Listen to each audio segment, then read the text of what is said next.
النهاردة عيد ميلاد هنا بنت أخويا. هنا هتكمل 12 سنة. هنا علمتني درس حقيقي بمتنلها جدا إن أنا اتعلمت الدرس ده منها، ألا وهي إن الاهتمام بيطلب عادي جدا. هنا من يوم 1 في الشهر، من يوم 1 مايو، وكل يوم أو يومين تنزل ستوري إن بتكاونت داون إن عيد ميلادها قرب، أو إنها البيرث داي جيرل. هي كده بتدي انتباهنا او بتشد انتباهنا ان في مناسبة جاية قريب تخصها بتحبها.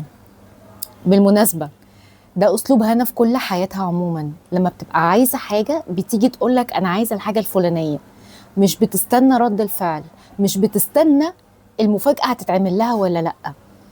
انا عايزة اقول لكم ان هنا ما بتعمل كده حقيقي بتجبرنا كلنا ان احنا نبقى محافظين جدا ان احنا نقول لها كل سنة وانتي طيبة، ان احنا نجيب لها هدية نفرحها بيها، ان احنا دايما نبادر بان احنا نعمل الحاجة الحلوة اللي هتفرح هنا.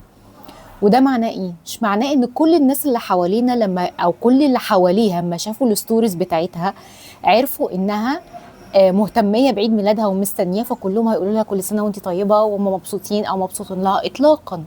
بس اللي بيحبوها او الدايرة القريبة منها اللي بتحبها هي قدرت تلفت انتباههم ليها، وقدرت تحافظ ان اليوم ده كل اللي بيحبوها يبقوا حواليها، وكانت مبسوطة جدا. انا اتمنى ان احنا كلنا نبقى زي هنا، ان لما حد فينا يكون محتاج حاجة معينة او شعور معين ما يتكسفش ان هو يطلبه عادي، لان انا ممكن يكون اللي قدامي فعلا مش عارف انا عايزة ايه، وهو لو بيحبني فعلا او بيهتم بفرحي او زعلي فعلا هيعمل اللي انا عايزاه، وهيبقى مهتم جدا ان هو يعمله. ما عملش يبقى انا عرفته زي ما هنا عرفت مين قريب منها ومين مش قريب منها. كل سنة وانتي طيبة يا هنونة.